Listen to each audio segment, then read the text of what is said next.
it's as I said, it's not professional in any way, shape, or form. This podcast, so I think It's any viewers know to expect that by now.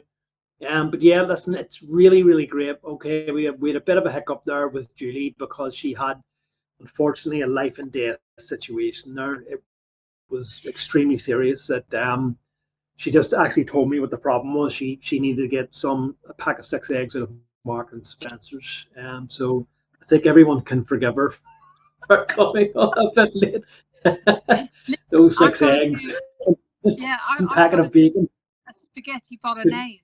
Look at me, I'm I losing weight. know If I don't put down that you're shop, back on the road. You're back on the road tomorrow. uh, well, yeah, Monday actually. Monday Right, is okay.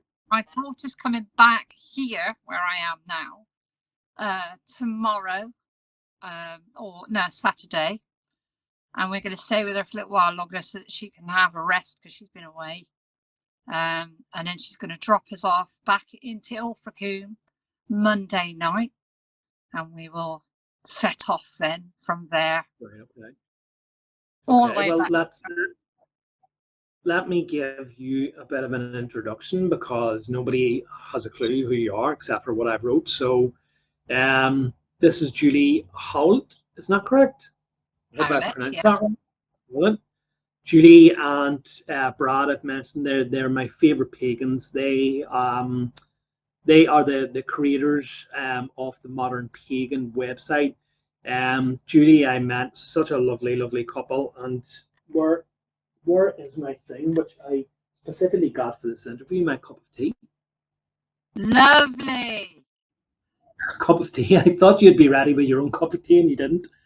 Anyway, yes, Julie, I Let me met go on for that. the Cook Wisdom kettle, app. Brad.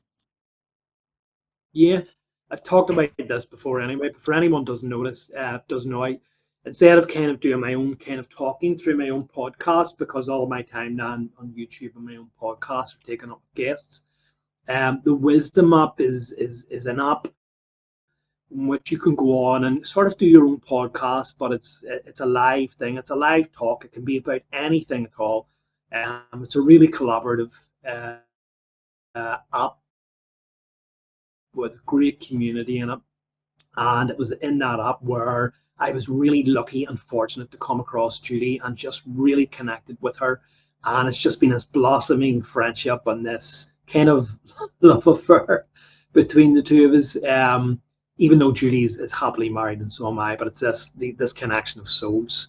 And I've just found out more about Julie. Actually, Julie and her husband Brad, when I just met them, were undertaking this journey across England to follow the Beltane ley line. They had planned this to be a journey for about 5 months, starting on the ancient pagan festival of Beltane, which takes place the 31st of May, the 1st of May, or 1st of June, or 30th of June, 1st of May. Oh, and this journey was actually going to be taken on bicycle only, with no advanced awareness for anyone. So basically, if they met anyone along the journey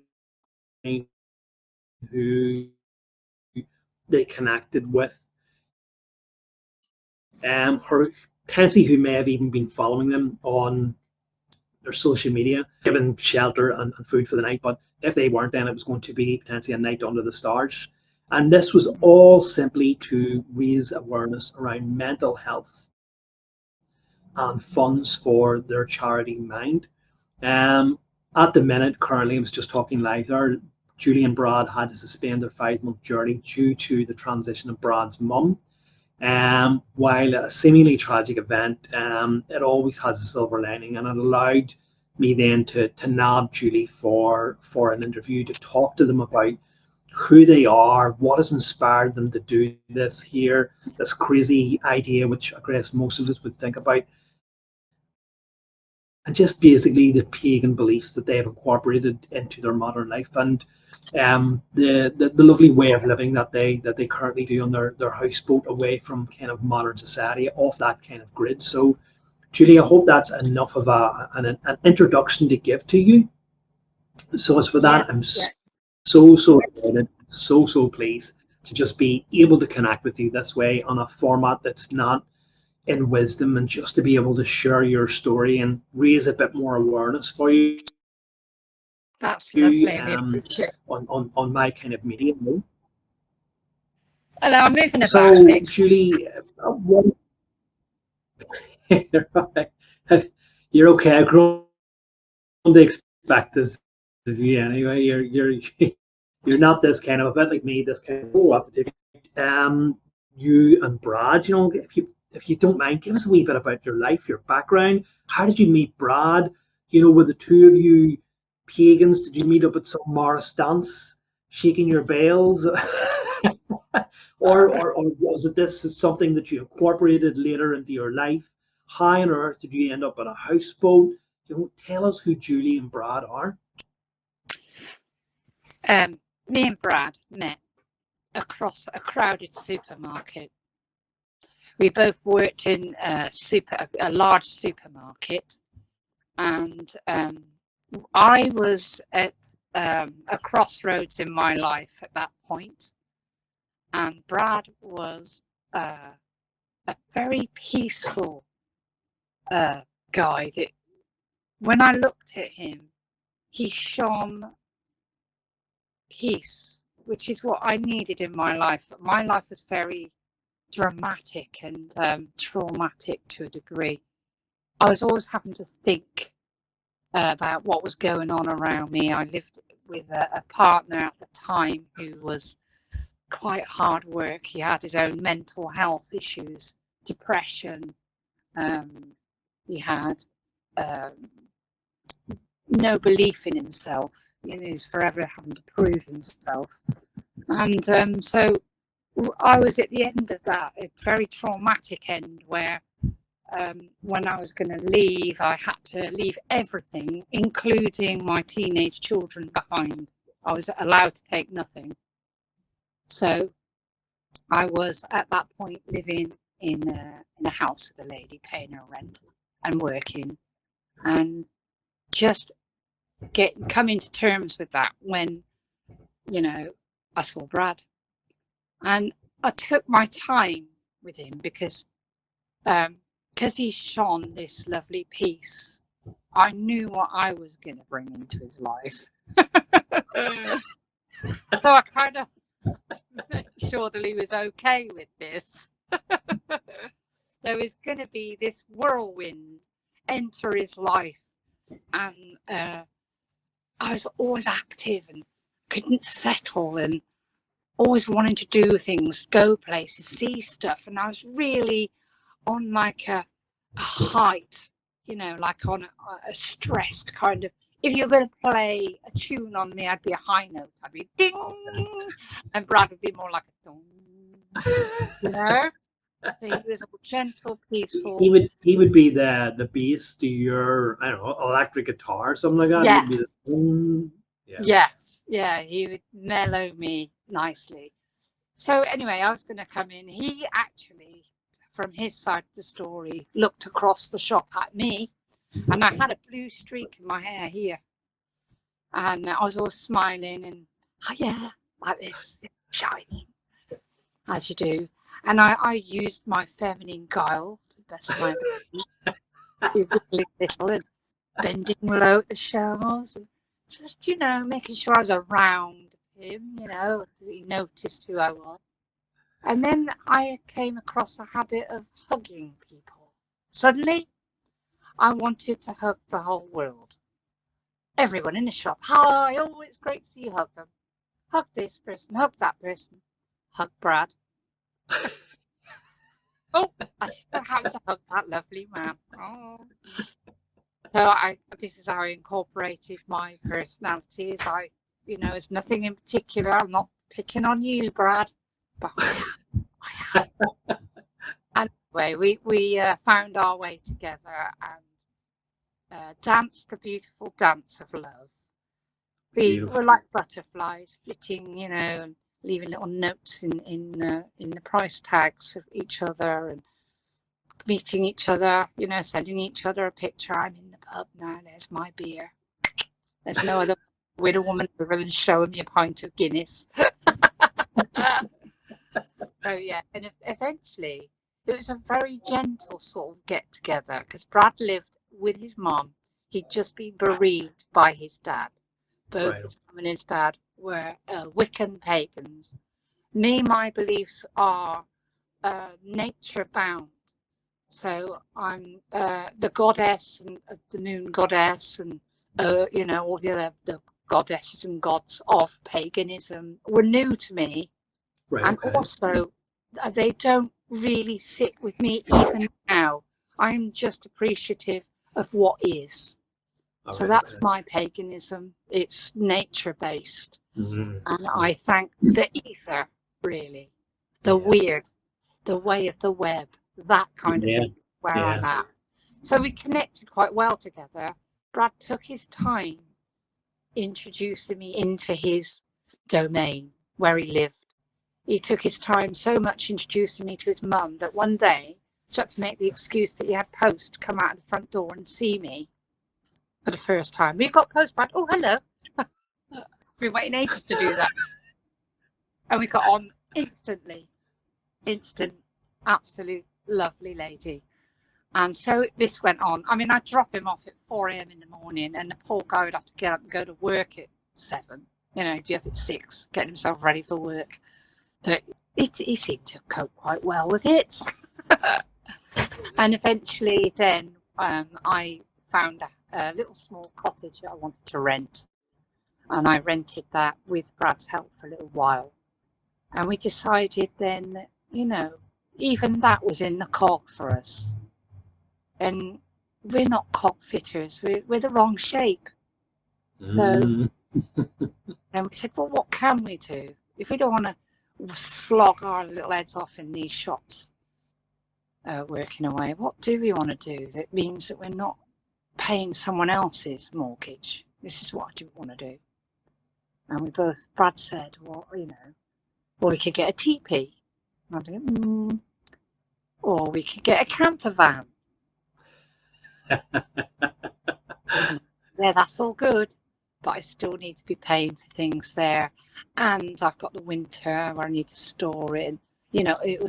We need something more permanent than that. So then I said, how about us go looking around for a boat, a livable thing, not big, something our budget can cope with.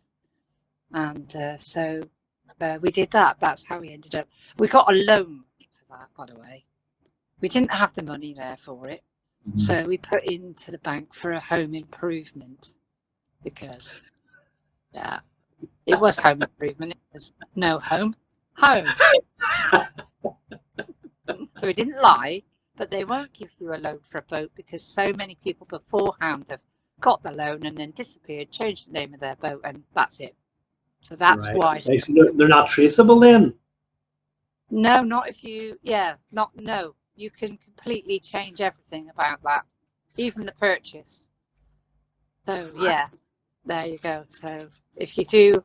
You've got my eyes lit up there for a second. Yeah, it's a bit of information. It's always good to have. That you, you make sure that you're not asking for a boat loan because they won't give it you. Right, okay.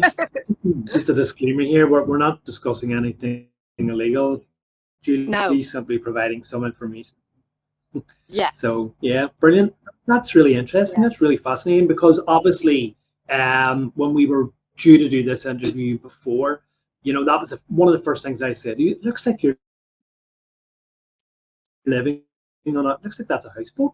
And you said, yeah. And I was like, wow, is that your home? And I was already impressed because as I'd said to you, we've taken houseboats or barges and cruisers out before and traveled up and down locks, and I've so enjoyed that experience. And although yes, I do have a camper van, I would love to have a boat because for me, there's just something about being on the water. There's just something about I don't know. For me, I guess I don't think I would want to be landlocked, but I would rather be able to take it away because for me, it means then nobody can come visit me.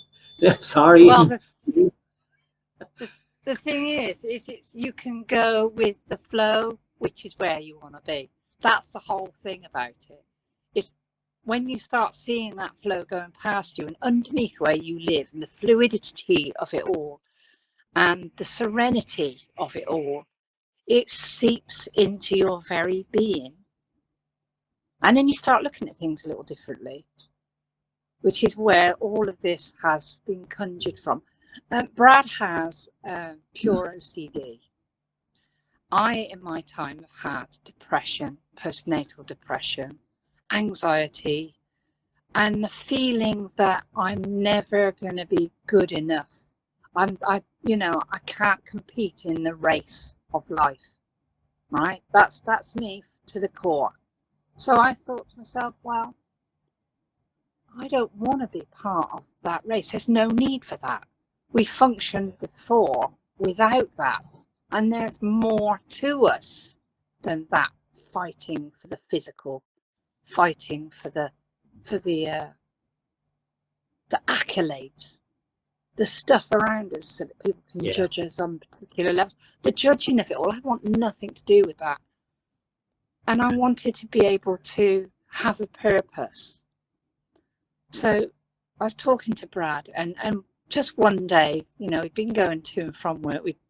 I changed my job to something that I felt was more comfortable, where I could give more of myself as a being to someone.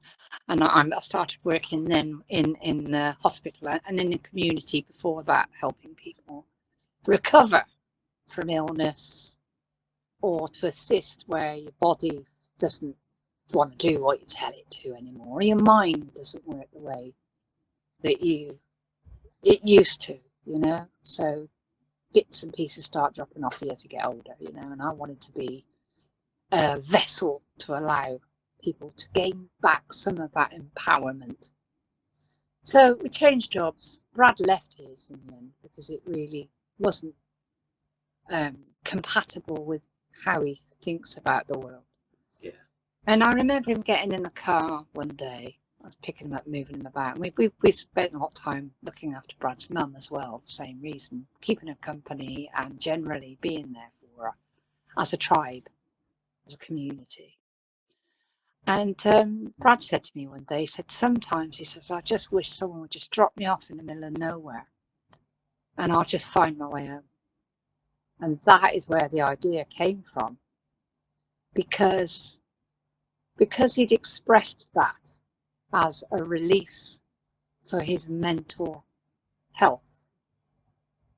There, I thought there was something in that freedom of being able to just find your way home by nook, by crook, and that freedom of doing it in your own time and using other skills that you may have to feed yourself, to share a story with people, to barter in a way, to barter your story and share your stories with someone else to feed their soul, which in the end may feed your body, because you'll sit down with people and eat, which has worked well so far.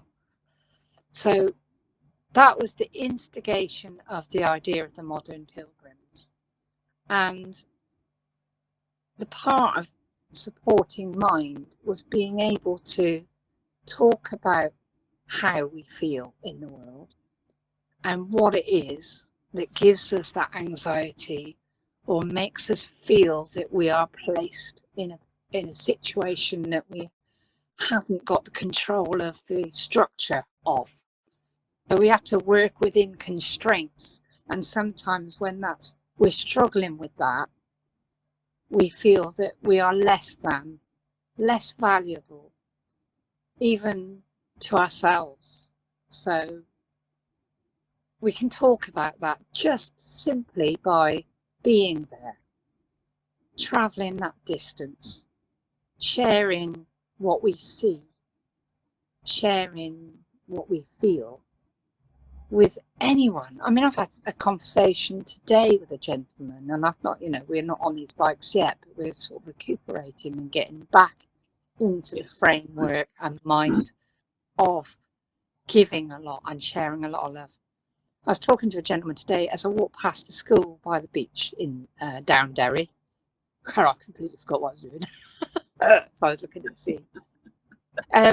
It's the last day of school today for a lot of children here. And out in the school field, they had a big bouncy castle. And they had like a little chute thing that you could run through. And all you could hear was kids' joy, fun, memories being made right there. And I looked at that and I thought, in years to come, those children will be. Yeah. That was my. Sorry, I'm just talking to Brad because he's trying to make my tea. Bless him. He's being chef. All right, I thought you heard my phone. So, so I walked past and I could feel the energy and enjoy the fact that those children would be grown up one day and they'd look back on this very day. There we are. Let me test it. It's going in the spag bowl. Oh, lovely. Lovely. There's Very me nice. with my tea too. Or is it tea? Ah, yeah. Brad is really good at that. He often uses a mug for his cider. So, yeah. Oh. He says it doesn't look so uncouth or something. I'm like, no one's judging, mate. No one's judging. You do what you want to do. Yeah. So, yeah, I walked past. And then as we were walking back after I spent hours on this beach looking for the little crabs that I could see wandering around and the gentle sway of the seaweed and the drop in the tide and the revealing of all the limpets on the rocks. It's all so lovely. And I really enjoyed that. And then I walked back up and I saw the man putting away the bouncy castle, packed it all up. All the kids have had their day. And I said, that is such a great thing to do. And he said, what's that? I said, to make those memories possible. All those kids, they won't know who you are, but they'll know that they had a fantastic day, their last day of school, on that bouncy castle in Downderry. Can you remember when you jumped off the balloon? Yeah. And it's just wonderful. You are, I said to this guy, you're a joy maker. And he was like, yeah. So that was good. Yeah. And now I'm having terrible trouble with my internet connection here. It's a lot of the times things stick. So I had to change to my phone connection actually. Oh my God, what are you on now? Look at how big that cup is. Oh, is that an actual cup of tea? It is an actual cup of tea. I thought you were on some Irish cream or liqueur there. Oh God, she's really going for tonight. I would do that. I would, just for the joy of it. I'd have to have a couple of ice cubes in today, but yeah, I would do that. I didn't even think of it that way. But just what you were saying there, it's all these small, tiny, little unseen things that it's almost like this wave that goes throughout the earth, that goes throughout society, where all these tiny little acts of joy and acts of kindness, interact with each other, and it forms this beautiful kind of network. That's the weird that I talk about often. Yeah. That is almost like the spider's web.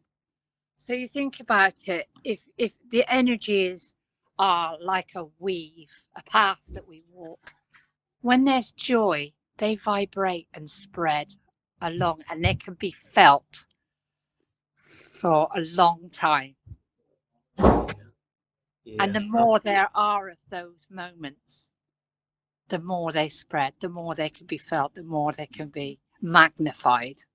Yeah, absolutely. And you were saying there about children, isn't it? I guess that because it reminds us of our own childhood, our own natural state of being when we were so innocent that life was carefree then. And we all are trying to get back to there. We are all, maybe if we don't realize it, but it reminds us of how happy we once were, and we grow up into this life and we're taught, things by our parents and our society, and all of the kind of innocence and fun is kind of cut out of us in a way, isn't it? And to live that kind of life again, to be carefree with no worries or stresses and expectation, this modern society that we've got into, and how have we got away from that? How have we got away from that kind of idealistic society. What can we do to be this carefree and happy where there's so much unhappiness in our lives with our jobs and our situation in our neighborhoods and stuff like that. I think that's what really a lot of us really want. It's not the idea of being a child again, but it's that childlike quality within us that we really miss in our modern lives. I think the thing about the childlike quality that I am in search of and trying to magnify in myself is the simplicity of life. I want that simplicity again. I want that connection with people. At the very, very root of them, we are all equal. We all have this life essence in us. And when we look at that deeply, that's where the connection is. And when that connection comes, it feels fantastic. There's no buying it. There's no you've got more than I. It's an equilibrium because it is just that lovely life essence inside you, experiencing what you do and me experiencing what I do, and then us coming together with that connection to share that. That is, something very special that I would invite anyone to try and exercise that as much as possible. The connection with you, your neighbour, your county, your land, that belonging, that tribalness. It's everyone has their job, their niche in that, and so there should be no fighting or anyone in charge or any of that. Everyone has their niche, their beauty inside them. It's totally unique to them, and if they bring that to the table, how wonderful life will be. Yeah. It's all about, I think, slowing down, isn't it? I've heard this from other people myself. You need to slow down. And I think once you begin to really slow down as much as you can, you begin to notice all the small stuff in life, don't you? You begin to notice.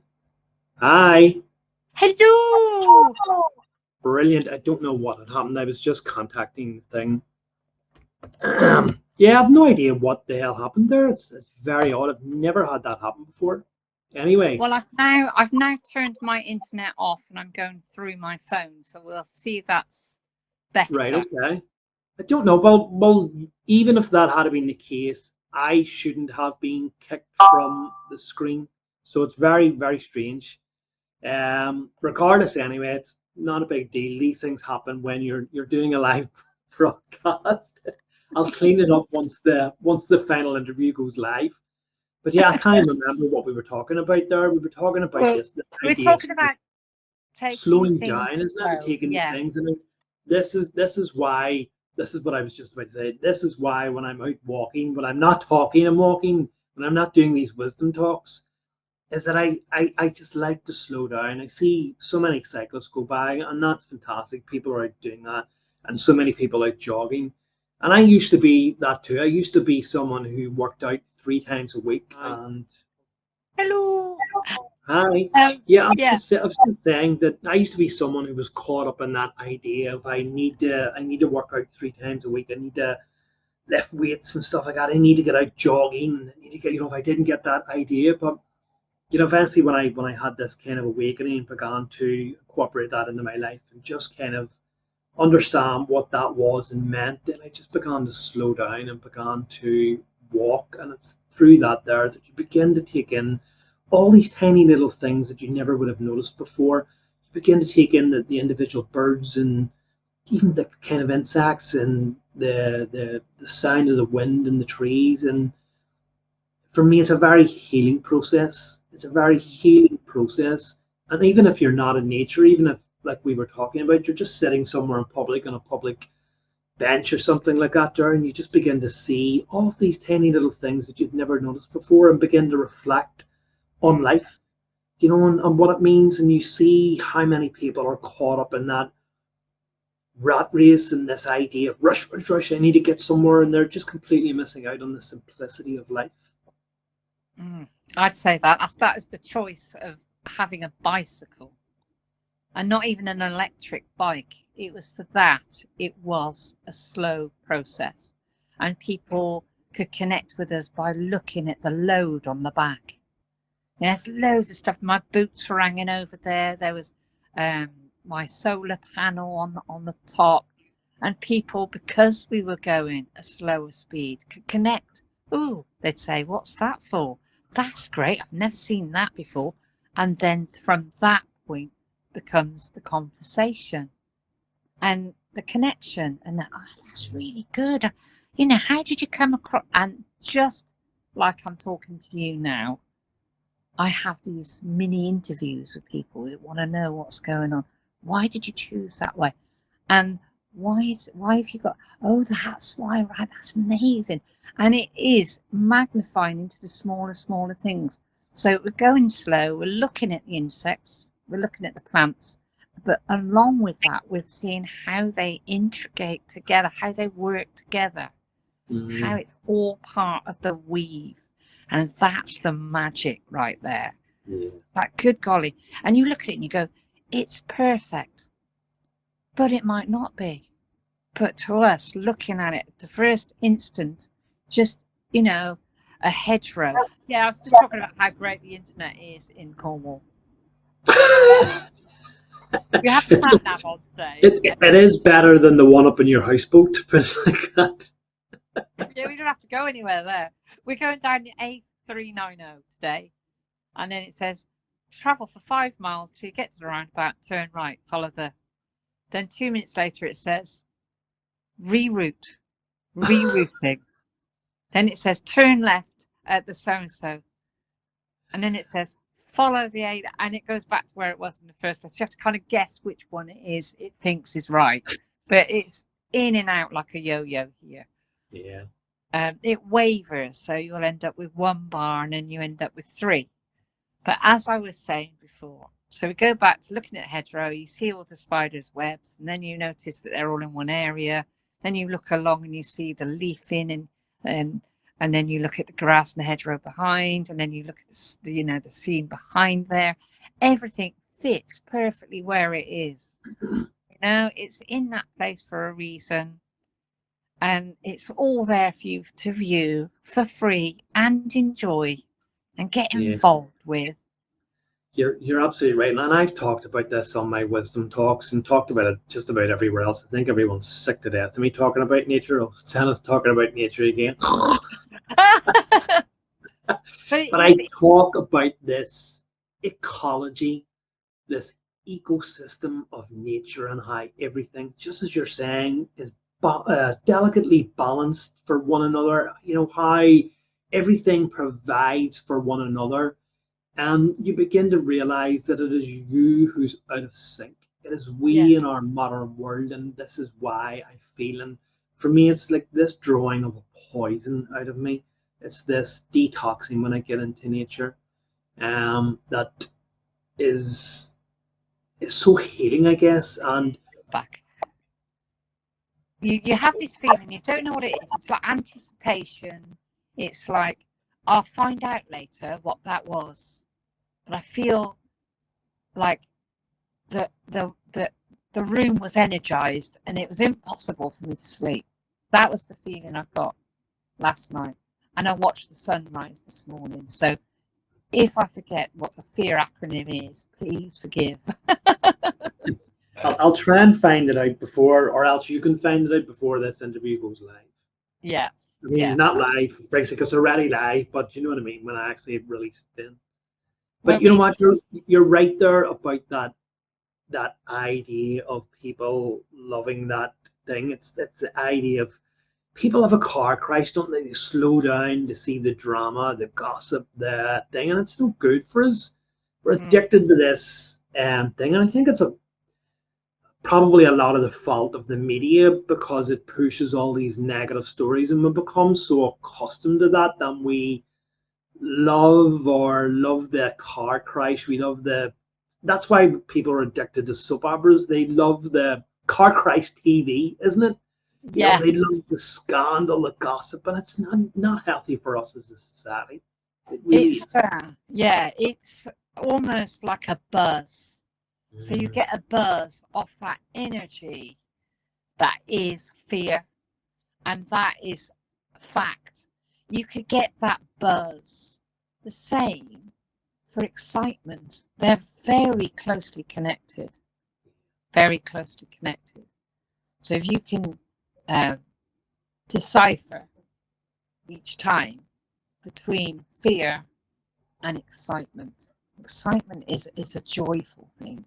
That's the thing I get when I look at something and then I look again and then I look deeper.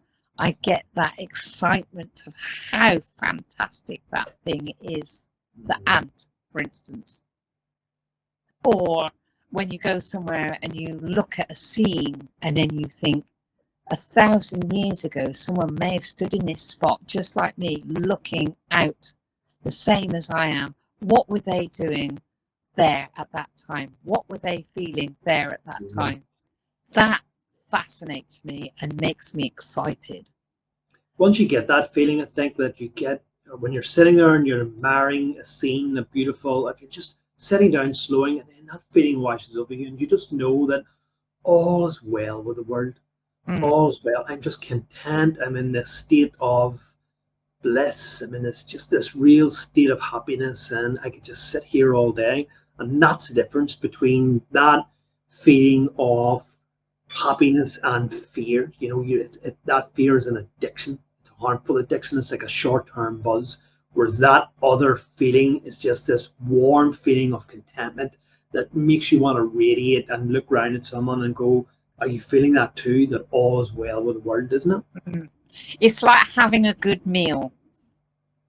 It's like having a good meal compared to a McDonald's. All right. Nothing against I love McDonald's. it. Hey, if you like McDonald's, that's great. It'll fill you up for a moment. But I guarantee you, 2 hours later, you'll be starving hungry. And And that's why I the haven't had idea, McDonald's in about 20 years. yeah, it's the taste is never what you imagine it and conjure it up to be. It's Yeah, never quite the even the same. pictures never like it because you're going expecting something this size and it's something that size. Yes, exactly.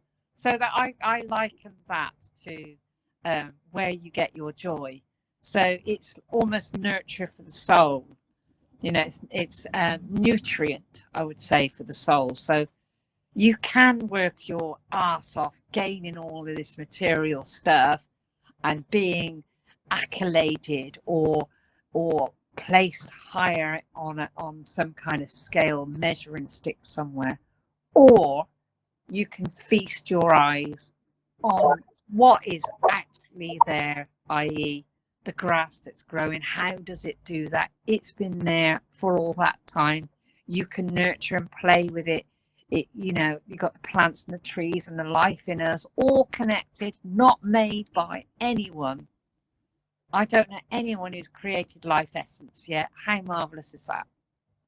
That for me is I was yeah, sorry. I was reading this great channeled work because I've been talking about that recently, and some of the stuff that I read is just so utterly inspiring. And I took this quote and turned it into one of my Pinterest pins because I just found it so inspiring. And they were, without getting into anything sort of controversial, but they were talking about this really ancient civilization that existed um, before what we're told was the birth of humanity. yeah. A really advanced ancient civilization, and they were so technologically advanced, so spiritually advanced, but for whatever happened, they caused their own destruction. Which And so, happens time and time again. yep, Happens okay. time and Well, time let's just again. call it because it was a part Atlantis. So they were talking about Atlantis, and they were Yes. talking about this war between them, how some of them remain positive, some of them remain negative, but a small percentage of them did not want to um, choose either way. And I just found this so inspiring. It's only a small quote, And what they done was they transferred, now this is going to sound a bit thing, but they transferred their consciousness out of their bodies and into these dolphins and whales. And they were kind of saying, like, why would they do that? And the quote that I pulled, which was the response, which was, imagine what it would be like to have a long life in which there were no jobs necessary in order to pay bills, where there were no resources to guard or territory to defend.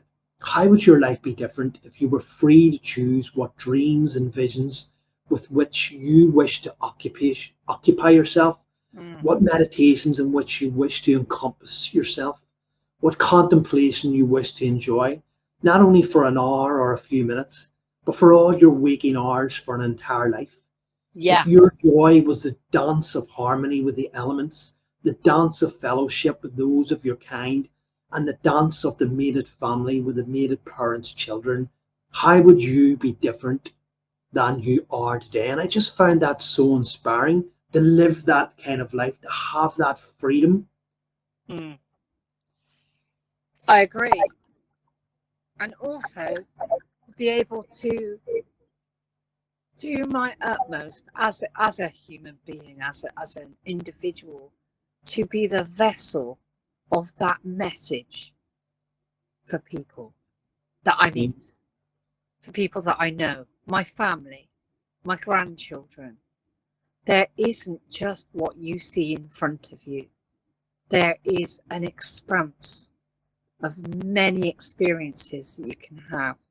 There isn't, you don't have to put your foot on that cog. Every person has this essence in them. They all have their purpose. Each one of us, together and separately, have purpose. And it's not always found in the ways that we are being led to believe that they are.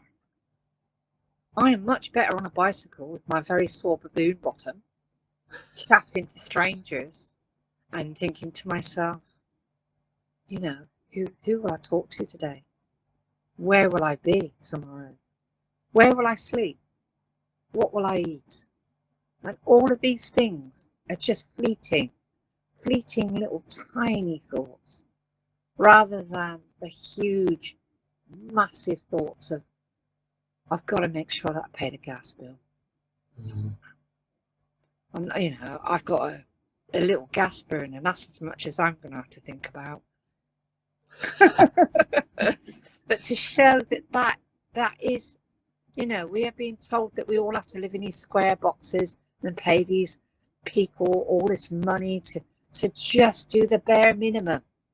And that's eat and sleep and be able to keep ourselves warm. Once you take those three things out of your budget, what are you left with? You're left with the fact that you need to work to keep those three things going. That to me isn't an experience of the life that I would like to live. Yeah. That's existing. That's not living. Yeah. Simply existing, aren't you? Existing. And with those thoughts, you know, the worry of having to provide that, and the airy-fairiness of what I'm saying. It's not so airy-fairy because I am doing it. And by doing it, I am showing that it is possible. And by showing that it's possible, I am doing my utmost to free people from that square that's being presented to them. In a way, Julie, you could say it's a modern day form of slavery. It's just that we have become so accustomed to it that we do not think it's slavery. But I've talked about this before. Basically, what you're doing is you're giving your physical labor, you're wearing out your physical body and you potentially your mental body, your mental mind for someone else to make them a lot of money. And it's this system that we've become accustomed to. And once again, referring back to one of these great channel works that I'm very, very fond of, they talk about how it all kind of went south for us around about the time of the Egyptian era, when we introduced the concept of money over the concept of bartership. Yes. So as far back as that's where it began to go south for us. You know, I'd agree massively. Yeah. because then someone has to take their cut, and when someone takes their cut, you're not dealing with immediately what you need. So I would barter my chicken. It does lay eggs, mind. There's still an egg. Your goat, but your goat produces milk as well. So we are, your goat's bigger than my chicken. So maybe I'll give you 2 chickens for your goat, and then we are doing this thing that where we are talking to each other, we're checking each other out. We're connecting. How much do you want my goat? How much do you want eggs in the morning? And it's lovely, isn't it? Isn't it a lovely feel? And I feel that is a beautiful way to get by. I would bring that back in an instant. That's what our ancestors used. That's another reason why we're on this pilgrimage, to bring back why people would travel across the land. They'd bring news. They'd bring messages. They'd bring trade. They would barter. They'd bring stories. They would bring all of that essence with them across the country. That's what they'd barter with. Feed me, I will tell you all about Maud up the road here. It's got 3 goats. Only needs 2. You've got 2 chickens, mate. You're in there. I want that life back. I know. I guess that's what you're doing, isn't it? You're going out and you're bartering for your food, you're bartering for shelter by sharing your experiences with people who, I'm assuming, and you'll probably confirm this, you rock up in a town or rock up somewhere and you, take 2 minutes out to get some water, and somebody's happened to notice your get up. God, look at them, and they're on 2 pedal bikes and they've got all of this equipment on the back of it. Where they come from? Let's not run away from them and lock the door and pull the curtains. Let's go over and actually ask them a question. And once you do that, then they become engaged and you're able to share your story. And I would imagine they would say, well, where do you sleep and stuff like that? And you're saying, well, we just kind of, and then you're saying, well, God, no, I've become so fascinated by your story. I have availability. I have a room. So what you're doing in a way is you're bartering. Listen, I'll give you a meal for the night. And it's just, as you said, just a brilliant way. And also, as you turn around and say, you're showing people through your stories that there's a different way to live. They're saying, well, I'd love to do that, or it's something I've always dreamed of. And you're showing by your example. Obviously you're doing it to raise funds and you're using it to raise awareness about mental health, but your purpose on this is 2 or 3-fold. So there are different levels as to what you're doing. I'm hopefully proving that we can trust. I'm trusting whoever is helping me, and they are trusting a stranger. What more could you have than that? That is beautiful. And if I can show that time and time again, I'm going to be a happy lady, because that's about the mental health. That's about conquering the fear. And it's the bartering, and it's all of those lovely methods that we used to use to get by that are missing. Everything is so cold now. Everything is so diverted from each other, reflected, not connected. And that, that is what I'm trying to show to a degree by doing. Yeah, you're absolutely right. I was talking with one of my other guests. He such an inspiring story like yours, but him and his wife sold up all their possessions and bought an RV, and they travel around the country. But I was talking to him about this idea, and I guess this goes, it's not even just in the UK, but it's across, and I guess worldwide. It's in America too, because that's where he is. About how we've got away, because he's interacting with all these small people through all these towns that he interacts with, and he finds interesting people with an interesting story, much like I'm doing with you, and he brings them on to his podcast to share their story. Just ordinary people.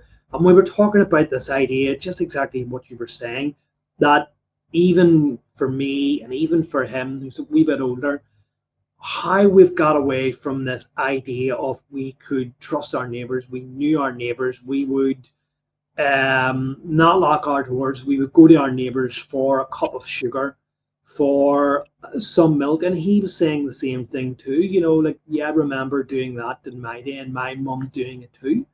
And Yeah. how we've got away from that. We go and we do our jobs, and we come home and we go into the house and we close the curtains, and we have no interaction with people. If we want food, Now we ring. sometimes we don't even know who our neighbour is. Yeah. We don't even know their name. Imagine a world like that. Yeah. You don't even know your neighbour's name. That's a shocker. That's just insular. So insular. And that, we need to get away from that. We need to get away from that kind of attitude to life. So we are connected. We are equal. No one's better than the next guy. We are in this experience together. We're in the same Petri dish, for Christ's sake. You know, experiencing the same thing. Let's make it easier for each other. We're a big bowl of spaghetti hoops. Yeah, we are. Yeah, we're a great minestrone, aren't we?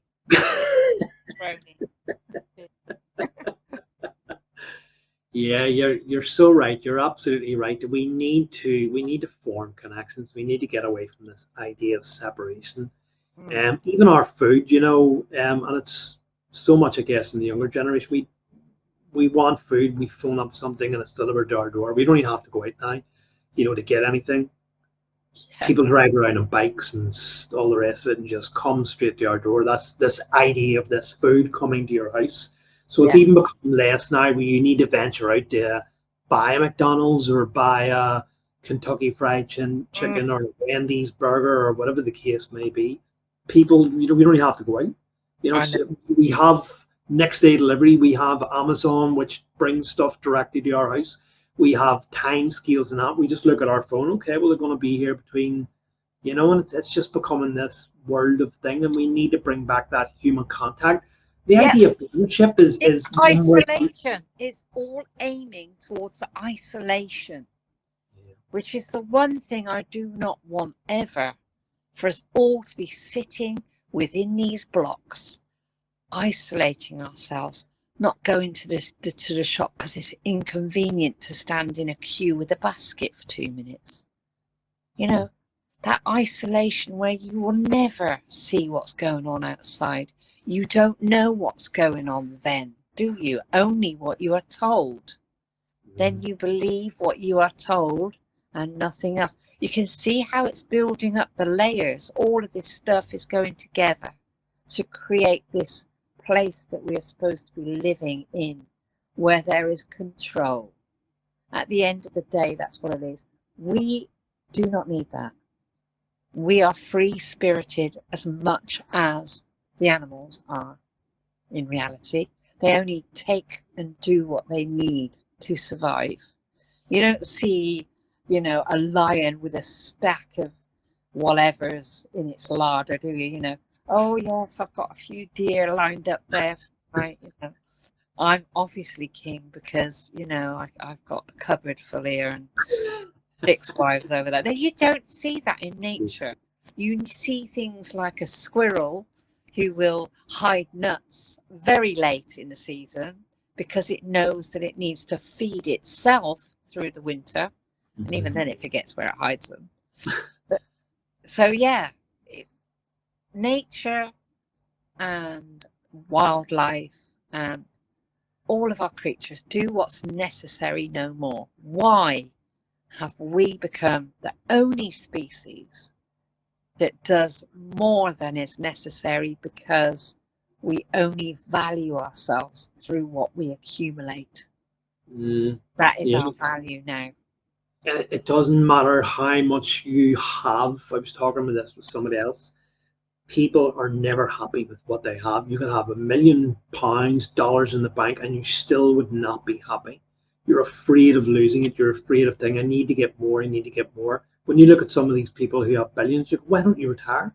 Why don't you? How much more do you need? Why do you keep coming on? Because I think that, as you were talking about, the real happiness is not to be found in within materialism. Once you have gotten what you think is going to make you happy. I've now got the car, I've got the clothes, I've got the jewelry, I've got the designer handbag, I've got the house. Why am I still not happy? Because it's your soul that's calling you. It's calling for something greater. It's calling for this return to harmony within the natural world, to be at peace with our world, and this is why.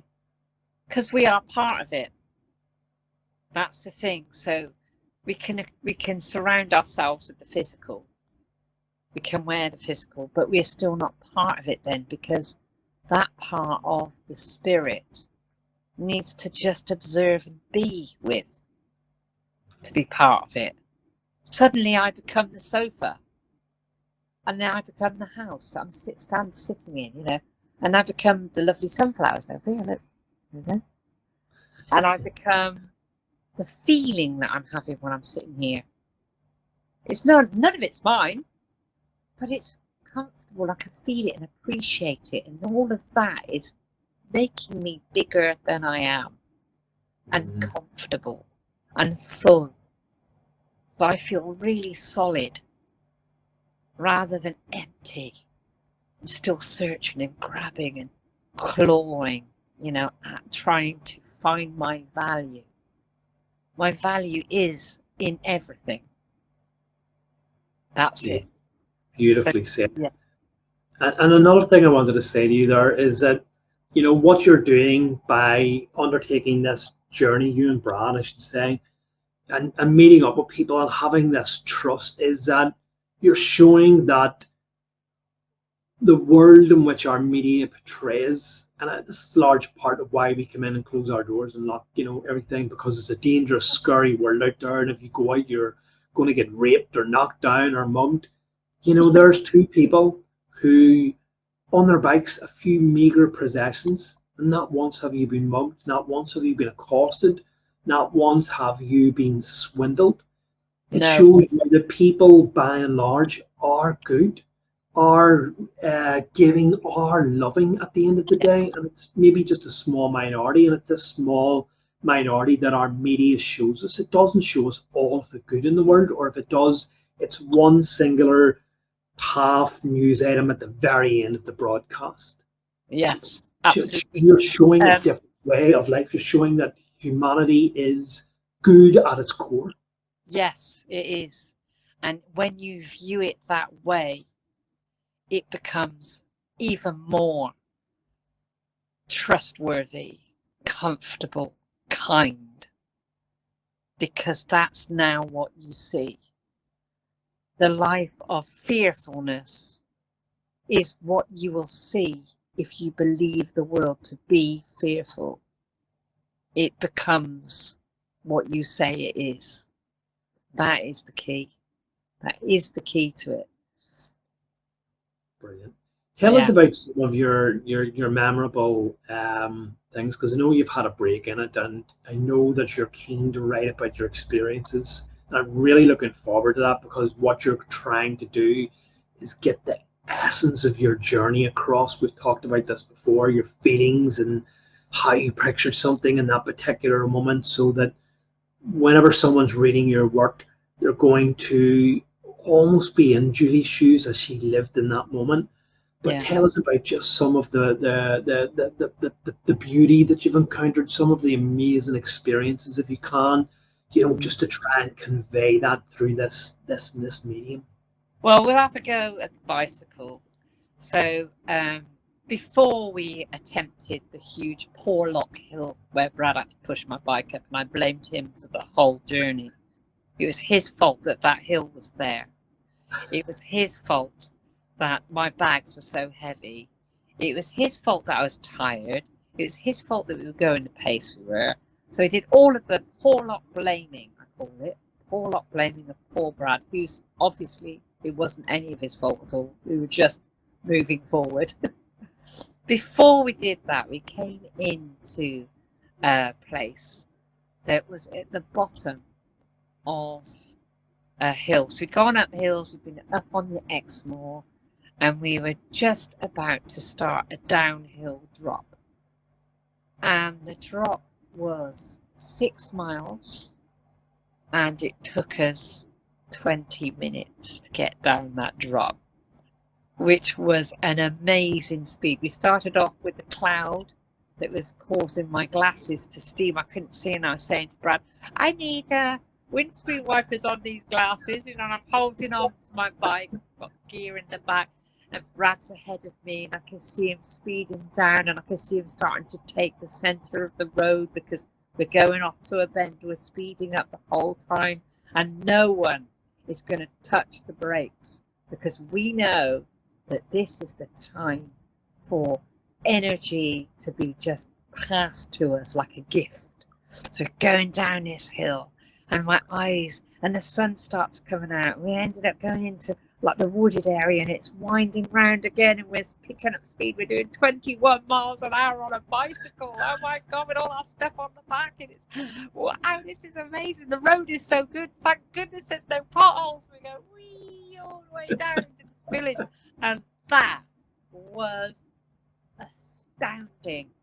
The feel of the wind in your face, the fact that the cloud had lifted and I could see again, woo, and the force of nature, the force of us going down that hill, and you could feel it. It was just like being a kid again. That was amazing. It was that freedom for sure. You could feel it in your face. You could feel it as you were sitting, not having to pedal. And if you did, by mistake, pedal too early on that downhill, your feet would just go round and round and round and go, oh, no, it's not going to be taking the gear. You just have to go with the flow. And it was astounding. 21 mile an hour, downhill, into the sun, heading to the coast after coming right the way across Britain. It was amazing, yeah. You really do have a way with words. You really get that excitement up and really let us feel how it must have been, and that exhilaration and that excitement. Absolutely. That is such an amazing explanation of what must have been an incredible experience, and something that most people, outside of someone who potentially cycles, or does something like that, will not experience because they've taken that out of their lives, I guess. That kind of fun, that adventure that you have. That was an adventure that you had. It was an experience that you had. Just absolutely amazing. The reason I want to share it is because sometimes in our lifespan, we're not able to have that experience. I want to provide that for someone who is unable, for whatever reason, to experience that. I want to sit them on the bike handles. They can come down that hill with me when they read the words. I never thought of that before. Yeah, that's fantastic. Someone who is physically impaired. Yeah. Someone who I was going to say blind, but yeah, maybe because they're blind and they're yeah. You someone can feel the rush, and you can feel the pressure. I guess that just covers someone who is physically impaired or for whatever reason cannot feel that. Someone who has spent most of their life in the same block, the same kind of neighborhood, who've never had access to a bicycle or don't live anywhere near somewhere like that there, then you really are giving that person the chance to use their imagination to put themselves into that experience. That's fantastic. That is brilliant. I guess it's then just after this journey of sitting down and collecting them. Are you journaling this at the time you are once you? Yeah, we've had a break from journaling as we came back. I did write up about how I felt when I was on the bus, seeing the places that we'd been through and saying, I remember that bus stop in Wellington when it was absolutely pouring down with rain. And I said, I'd never see you again. Ha ha ha. I did see that bus stop again, so never say never. And the other thing is, when we were coming back down this way again, we started again journaling from the house as a start point here. for our journey. And I said to Brad, do you know it's raining when we were in Wellington? Why didn't we connect? Why didn't we click that? Wellingtons. When do you need? Yes, of course it was going to rain when we were in Wellington. It had to be wet. Otherwise, Wellington has no use. Yeah. Brilliant. Brilliant. I absolutely love it. And you know, on your website, you know, for anyone who's been following you on your website, for anyone who does want to follow you for the rest of your journey, they can go on and they can see your little posts and some pictures and stuff like that of what you've been up to and any experiences that you've had during the day, as much as you're able. Because I know that there's obviously there's times there where you're out of contact, you know, that you're out of Wi-Fi contact or out of signal contact. Yeah. Well, who came up with the idea of that? We do try to put something on every day. Brad's tried to do 4 posts a day, but you can go back a week, can't you, Brad? You can go back to the very beginning and follow us from the first day on that website. So, you know, if you've caught us halfway, please do go back to the beginning on that calendar and check out how we felt at that time and what happened. Because that is brilliant. It's great to look at, even for us. Journey. It's, as we were saying, it's the journey, isn't it? Yes. So that goes from the 1st of May. Brad's just like giving me a couple of signals here to be able to give you the right information. The 1st of May is the first post. The 1st of May, then. Yeah. Yes, that was in the morning in that Abbey ruin. Yeah. Brilliant. Absolutely amazing. And I seen on the website, it was going, this is going into like 2023. You see on the website, have you more journeys planned? Ah, see, someone who's very astute there. Yeah. Yeah. We will endeavor to do more. Spread the love, I say.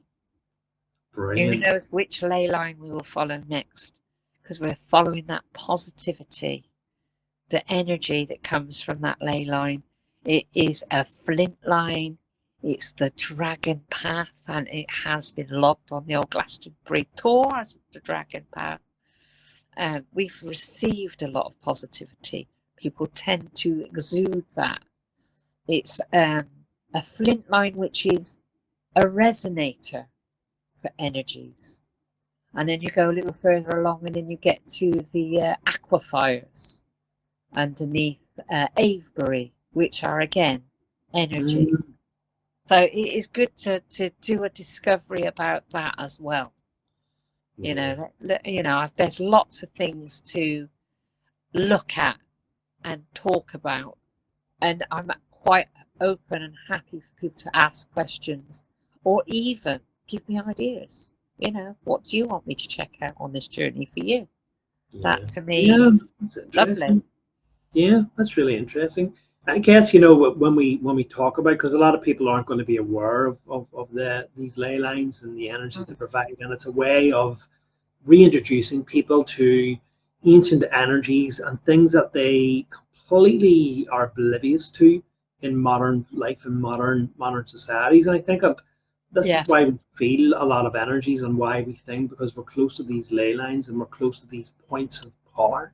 Yeah. And obviously, as you know, I've talked about some of this too, and they really are fascinating to read about them and to understand them and to actually re-get in touch with those old practices. For me, they stem way back from our ancient civilizations, which were very knowledgeable about these things. Yes. We've got away from that. We've got away from it at the end of the day. That's part of our brain function that we seem to have left with our ancestors, I find, because we have now filled it with this new stuff that's clogging up that brain.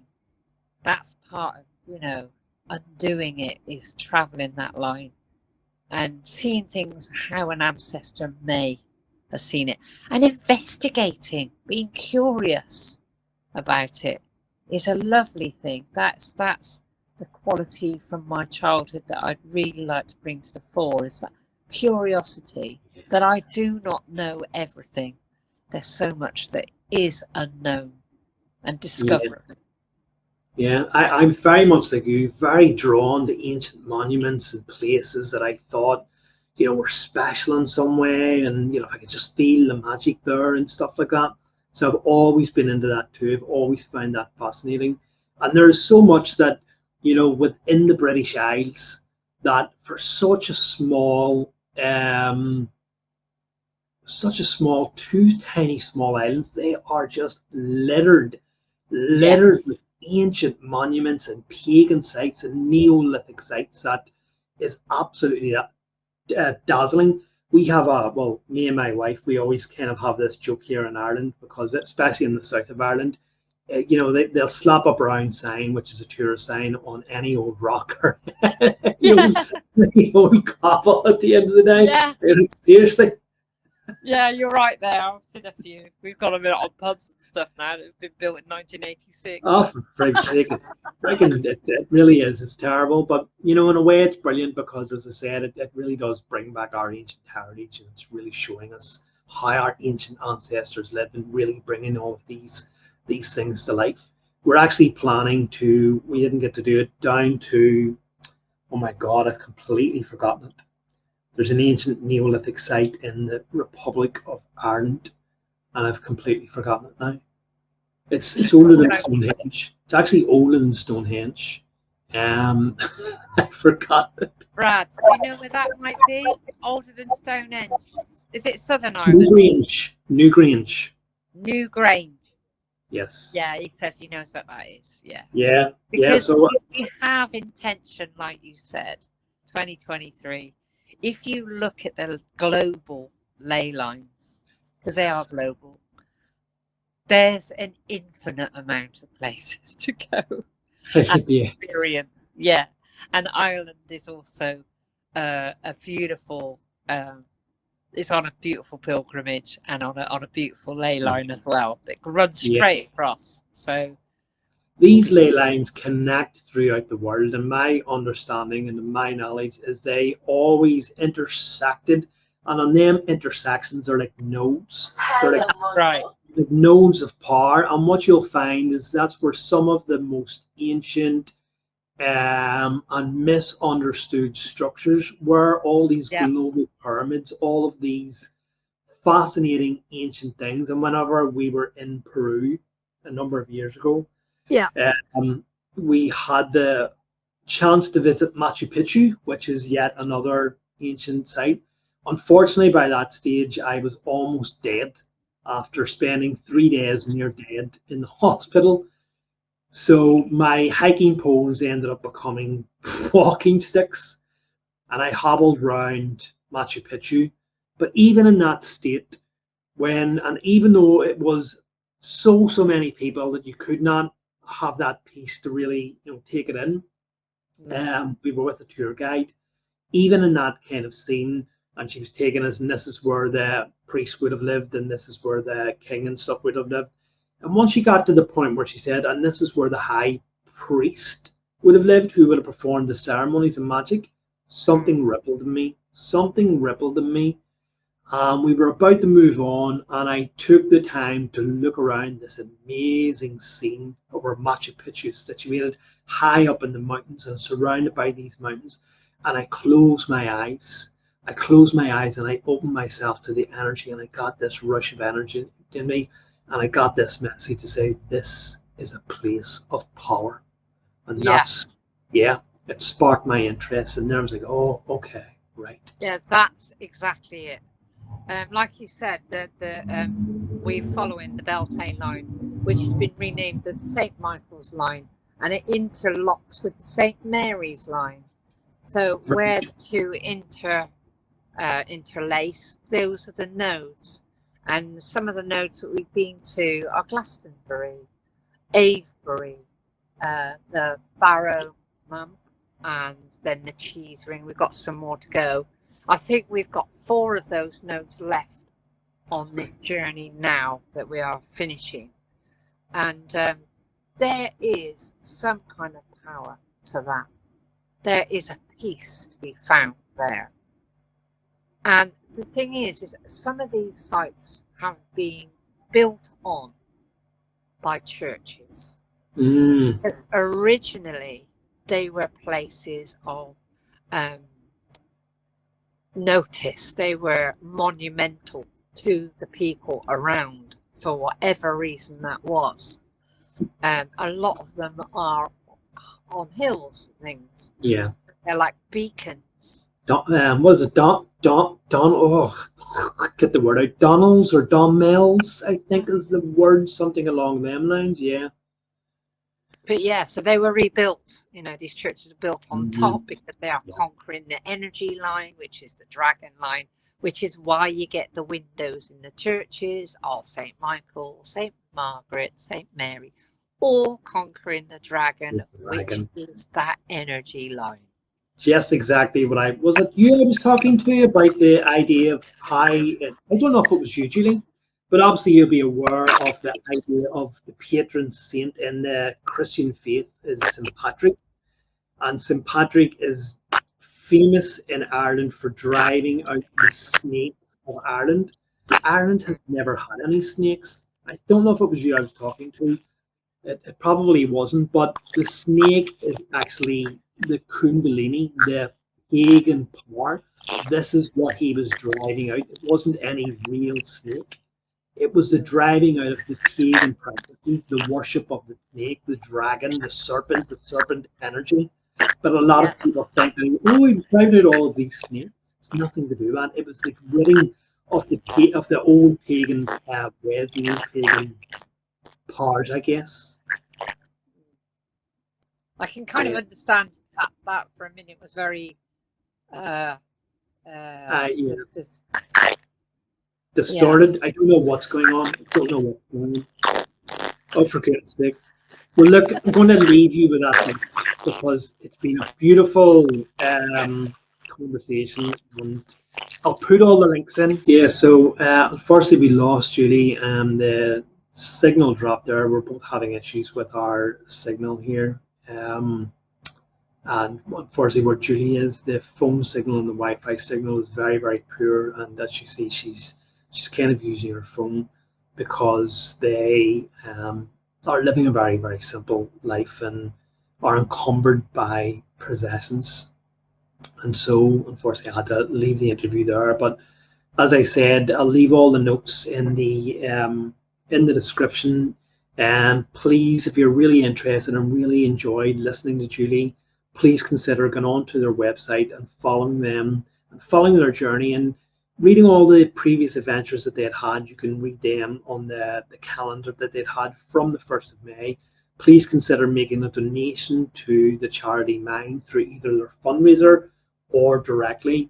It would be probably better if you'd done it through the fundraiser, because then they know how much money that they've raised and it helps them reach their target. And again, what they're undertaking this for, they're cycling across the Ballantine line from one point in England to another on old pedal bikes with no accommodation other than what they have with them on their pedal bikes, or if they're fortunate enough to meet people who become interested enough to put them up for the night and feed them. But as I said, it's been just really wonderful having Julie on as a guest. She's such a bubbly, lively, carefree character that I just had to have her on and get her to share her story. But at some point, hopefully we'll get Julie on again once her and Brad have maybe finished the journey, or perhaps maybe I'll share a talk and maybe an interview that I get to chat with her through Wisdom, which will be audio only. Just about how well or how far that they're getting on without the journey. But that's it for now. Thanks, people. Bye.